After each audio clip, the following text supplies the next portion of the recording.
હું અને રવિ સાથે કોલેજમાં ભણતા હતા.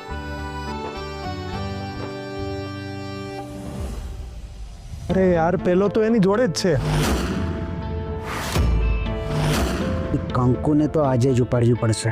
નાના શેઠ, હું ત્યાંથી ગુલ્ફી લઈ આવું. હા, ના ના, છે મારી પાસે.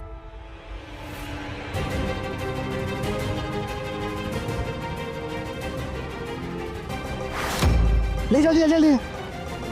જો ધ્યાનથી એને ઉપાડી લેવાની છે ગમે એમ કરીને.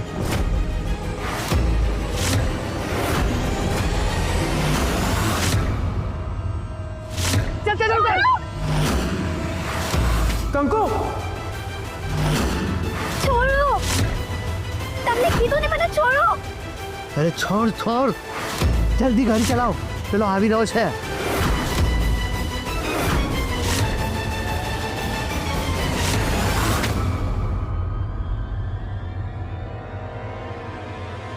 કંકુ ઠીક છે ને તું? બાકી તો નથી ને તને? હવે રાજકોટ જેવા શહેરમાં પણ કિડનેપિંગના કેસ થવા માંડ્યા છે. ભાભી તમે નસીબદાર છો, બચી ગયા.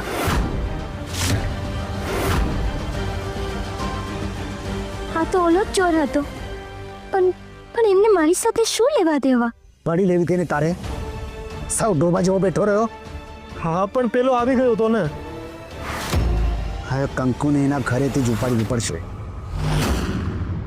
ભાભી, હું તો કહું છું કે બધું આજે જ અમલમાં મૂકી દઈએ, એટલે કંકુડી સીધી જેલમાં ને બધા દાગીના ને પૈસા સીધા મારી પાસે. હા, એટલે તમારી પાસે, બધાની પાસે, આપણી પાસે એમ. વિચારમાં એ પૈસા મારા નથી થવા દેતા. તું હંમેશા પૈસા માટે વિચારે છે અને હું શ્રીભાઈ માટે. કંકુ જેલમાં જાય ને શ્રીભાઈ ફ્રી થાય, અને જો શ્રીભાઈ ફ્રી થાય તો રિયાની વાત આગળ વધે. ભાભી, તમે બધું પહેલા ફટાફટ કરો ને પ્લીઝ. ભાભી, એક વાત કહેવાની રહી ગઈ. મમ્મીનો જે પેલો આખા ગળાનો હાર છે ને, એ મારો. હા, બાકીના એના બદલામાં 3-4 દાગીના વધારે લઈ લેજો. શું તમે લોકો મમ્મીના દાગીના ચોરી કરવાના છો? ચૂપ.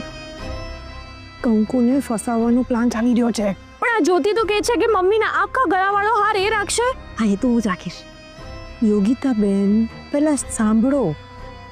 ચોરી આપણે કરીશું અને નામ કંકુનું આવશે. વાત એમ છે કે ચોર છે ને એ કંકુડીને ઓળખે છે, એટલે અમને લોકોને એવું લાગે છે કે ચોર સાથે મળીને આ ઘરમાં ચોરી કરવાનું પ્લાનિંગ કરી રહી છે. એ ચોરી કરે એ પહેલા આપણે તમે જ કહો ને, મને આ બધામાં બહુ બીક લાગે છે.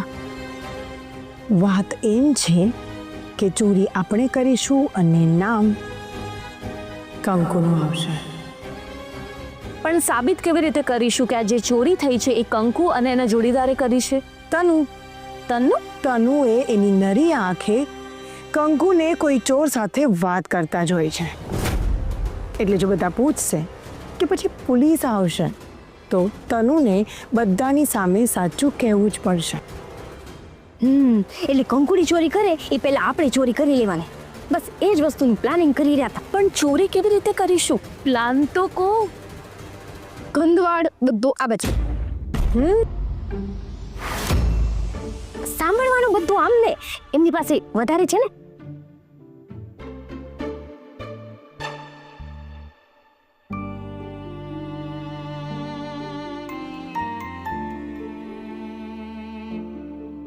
કંકુ, તું બેસ અહીંયા, બેસ. અને અત્યારે તારે એક પણ કામ નથી કરવાનું, ઠીક છે? મને કાંઈ નથી થયું નાના છે, અને તમારી સાથે હાલીને આવીને હવે તો ટપકોય નથી દુખતું. પણ કંકુ, નાનો શેઠ, આ તો મારું રોજનું જ છે. અને તમને ખબર છે, મને આનાથી એ વધારે લાગ્યું છે ને તોય મેં કામ કર્યા છે.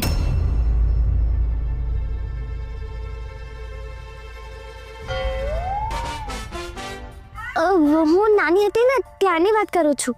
અહીંયા આવ્યા એના પછીની વાત નથી કરતી. કંકુ, ખોટું બોલવાની જરૂર નથી.